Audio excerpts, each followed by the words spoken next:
Yeah. Just saw Bengal Files and really shocking, absolutely shocking. Vivek Agnihotri and this film after Kashmir Files and Tashkent Files. Just take my word for it. It's mind-blowing, absolutely mind-blowing cinema. See what happens, this truths and facts, unspoken story that is prior independence, the way it happened, the way, and he has shot about, I think he has done a lot of research behind this project. Bengal Files is not just something which was on record and now being shot. I think these things were lying hidden in the cupboard here, and Vivek Agnihotri has done a tremendous job. And take my word for it, right from the beginning, the way during the partition in 1947, the way the film went ahead as such, there is no second say as such.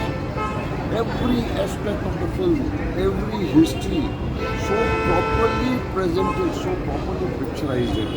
See, ultimately cinema has got its limitation, but whatever he could show, Vivek Agnihotri has been very frank.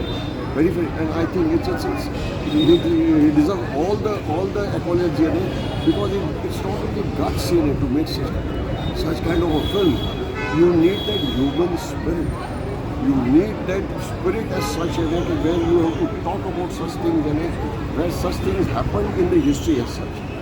And this Bengal File, I think people should watch it because it's not only amazing, it's a harsh reality which people should come to see up front. And this film it's not just a presentation of the facts during that pre-independence period. 1947, 15th August when India got independence, that time separate state was also made of Pakistan as such. But to see the way it happened, I think nobody is at fault, but the situation was not the way the decision was taken for the partition.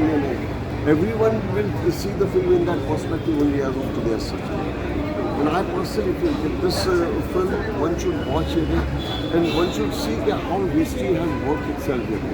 Today when we see it 50 years, it's virtually 75 years. Yeah, 75 years down the line. And just see where we are standing today. Even as of today, when you see the geopolitical situation, we are standing there only. Nothing has improved as such, per se as such. And this Bengal File is an eye-opener as such. And all the credit goes to Vivek Agnihotri in working on this project, and it has great guts.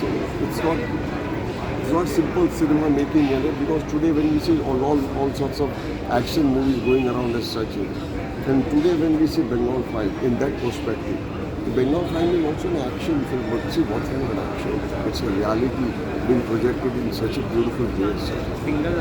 And I personally think that everyone in the right perspective should watch this film, and they should not let go of this film as such. Agnihotri and the whole team of Agnihotri, see, Mithun Chakravarti, he's played a character, Anupam Kher has played Gandhi. Just imagine Pallavi Joshi, this wife of Vivek Agnihotri. She has done such a tremendous job. Her younger generation, the character, the vibrancy which is shown during that period, and see this spirit which is being shown, and I think he has erected a lot of sets as such, but see that period of India, that Bengal, and today when we see it, I don't think much has changed as such here. But still, today we see sanity around. People understand, people acknowledge that they should not go overboard as such. Because ultimately, you do one violence one place, the other violence takes place the other place.